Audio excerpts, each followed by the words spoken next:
Writ को जो है इन न्यायालयों के द्वारा तब जारी किया जाता है जब किसी व्यक्ति के मौलिक अधिकारों का जो है उल्लंघन हो रहा होता है। ठीक है। और कितने प्रकार के कुल रिट हैं जिसे इन दोनों न्यायालयों के द्वारा जो है जारी किया जाता है? तो कुल 5 प्रकार के रिट हैं दोस्तों। कितने प्रकार के रिट हैं? कुल 5 प्रकार के रिट हैं जिसे अनुच्छेद 32 के तहत सर्वोच्च न्यायालय के द्वारा जारी किया जाता है और अनुच्छेद 226 के तहत उच्च न्यायालय के द्वारा जो है जारी किया जाता है नागरिकों के मौलिक अधिकारों के प्रवर्तन के उद्देश्य से। ठीक है, ताकि किसी नागरिक के, भारतीय नागरिक के मौलिक अधिकारों का जो है वो हनन न हो। तो ये एक तरीके से मौलिक अधिकार का रक्षक है यह रिट। ठीक है, जिसे भारत में सर्वोच्च न्यायालय के द्वारा अनुच्छेद 32 के अंतर्गत और उच्च न्यायालय के द्वारा अनुच्छेद 226 के अंतर्गत जारी किया जाता है। दोस्तों, यह अनुच्छेद 32 जो है जिसके अंतर्गत सर्वोच्च न्यायालय रिट जारी करता है, उसे बाबा साहब डॉक्टर भीमराव अंबेडकर ने जो है संविधान का हृदय कहा है, संविधान की आत्मा कहा है।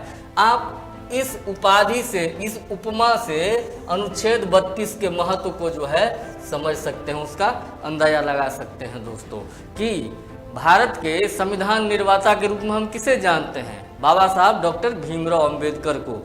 बाबा साहब डॉक्टर भीमराव अंबेडकर संविधान के प्रारूप समिति के नेतृत्वकर्ता थे, अध्यक्ष थे। ठीक है, और उन्होंने अनुच्छेद 32 को जो है संविधान की आत्मा कहा है, संविधान के हृदय के रूप में संबोधित किया है दोस्तों। ठीक है, अब हम बात करते हैं कि ये जो 5 प्रकार की रिट है, ये कौन कौन सी रिट है जिसे न्यायालयों के द्वारा, उच्च न्यायालय और सर्वोच्च न्यायालय के द्वारा समय समय पे मौलिक अधिकारों को, नागरिकों के मौलिक अधिकारों के हनन के समय उसके मौलिक अधिकारों की सुरक्षा के लिए जो है, संरक्षा के लिए जो है जारी किए जाते हैं। तो उसमें पहला नाम आता है दोस्तों बंदी प्रत्यक्षीकरण की। ठीक है, बंदी प्रत्यक्षीकरण, हैबियस कॉर्पस।